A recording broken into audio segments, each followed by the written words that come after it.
So February 4ல் நம்ம வந்துட்டு அன்னைக்கு ஒரு 5 என்ட்ரிஸ் எடுத்திருந்தோம். பட் இனிஷியலாக வந்துட்டு நம்ம அந்த ட்ரேட்குள்ளார பண்ணும்போது நம்ம செட்டப் வைஸ் நம்ம சொல்கிறது இனிஷியலாக ஒரு நாளைக்கு ஒரு ட்ரேட் பண்ணுங்கள் அண்ட் ஸ்ட்ரிக்டாக ஸ்டாப் லாஸ் மெயின்டைன் பண்ணுங்கள் and cost to cost market கொஞ்சம் மூவ் ஆனதுக்கப்புறம் காஸ்ட் டு காஸ்ட்டு ஸ்கேல் பண்ண ஸ்டார்ட் பண்ணிங்கன்னா எக்ஸாக்டாக வந்துட்டு நமக்கு வர வேண்டிய ப்ராஃபிட் வந்துச்சு. இன்னைக்கு நமக்கு இவ்வளோ போதும் அப்படிங்கிற ஒரு செட்டப்பில் வந்துட்டு நம்ம ப்ரீஸாக ஃபிக்ஸ் பண்ணிட்டோம்னா அந்த செட்டப் வந்ததுக்கப்புறம் எக்ஸிட் ஆகிட்டு பெட்டர் அன்னைக்கு அதுக்கப்புறம் வந்துட்டு ட்ரேடு அவாய்ட் பண்ணிடுங்க அப்படிங்கிறது தான் நம்ம சொல்லுவோம்.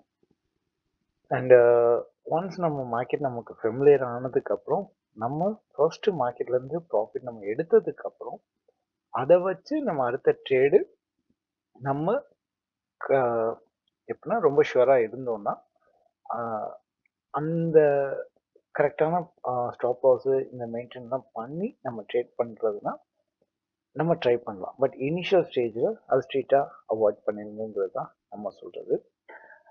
ஃபெப்ரவரி 4ல் நம்ம ஃபர்ஸ்ட் எடுத்தோடனே வந்துட்டு ஒரு புள்ளி சைடு என்ட்ரி போட்டிருந்தோம்.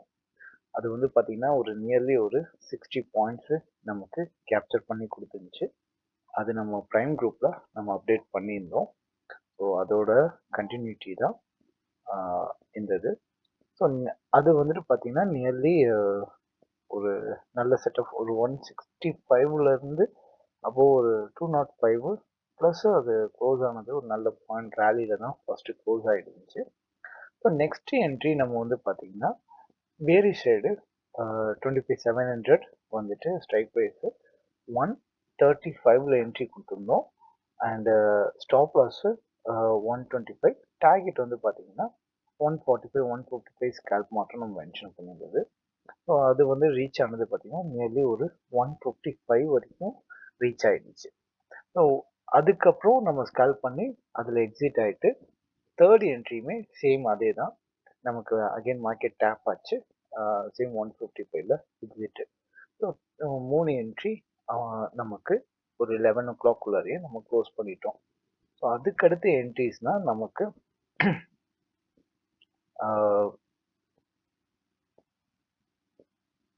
இதுனா அந்த சேம் ரேலி சிஇ தான் நம்ம நெக்ஸ்ட்டு சூஸ் பண்ணியிருந்தது.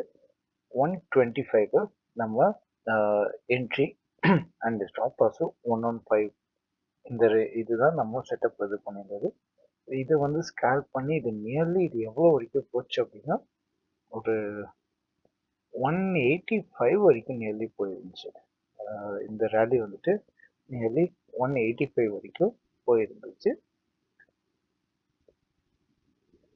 அண்டு இங்கே இருக்கு 125லேருந்து 185 வரைக்கும் போயிருந்தது. ஸோ நமக்கு அன்னைக்கு 4 என்ட்ரிஸு 4 டார்கெட் ஹிட்னு சொல்லி மென்ஷன் பண்ணிட்டோம். தென் அதுக்கப்புறம் நமக்கு ஒரு என்ட்ரி கிடச்சிச்சு. அது 225ல் ஒரு மார்க்கெட் வந்துட்டு ஒரு பிரேக் கொடுத்துருந்துச்சு. அது பிரேக் அவுட்டாக மேனிப்புலேஷனாக சொல்லி கேட்டுட்டு சேம் நம்ம அந்த இனிஷியல் ஸ்டேஜில் இந்த வீடியோவில் சொன்னதான் ஒரு நாளைக்கு ஒரு ட்ரேடு ஓவர் ட்ரேட் பண்ண வேண்டாம். அண்டு பட் என்னன்னா எல்லாத்தோட market view and risk management approach will differ அப்படின்னு சொல்லிட்டு மென்ஷன் பண்ணியிருந்தேன். பட் இனிஷியல் ஸ்டேஜில் ஸ்ட்ரிக்டாக உங்களோட ஓன் ரூல்ஸை ஃபாலோ பண்ணுங்கள், ஓவர் ட்ரேட் பண்ணாதீங்க அப்படின்னு சொல்லிட்டு. அண்டு லாஸ்ட்டாக ஒரு வேரி சைடு ஒரு என்ட்ரி போட்டிருந்தோம் with proper stop loss. And time வந்துட்டு 2:45 நியர்லி அப்போ ஆயிடுச்சு. ஸோ லாஸ்ட் என்ட்ரி ட்ரை பண்ணியிருந்தோம். அதுவுமே நமக்கு வந்துட்டு ஒரு 20 பாயிண்ட்டு ப்ராஃபிட் கொடுத்துருந்துச்சு. ஸோ 5 என்ட்ரி அன்னைக்கு ப்ளேஸ் பண்ணியிருந்தோம். 5மே டார்கெட் ஹிட்டு தான். அதோட ஒரு ஸ்கேல்ப் வீடியோ மட்டும் நம்மளும் குரூப்பில் போட்டிருந்தோம். இந்த ஃபுல் ஸ்கேல்ப் வீடியோ மட்டும்.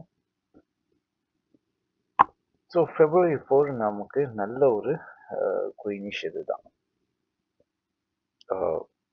குரூப்பில் எப்போவுமே அது ஃபுல் அப்டேட் ப்ரீவியஸாக ஒரு 3 to 6 மந்த் நம்ம குரூப்பில் ஃப்ரீயாகவே கால்ஸ்லாம் அப்டேட் பண்ணிட்டு இருந்தேன்.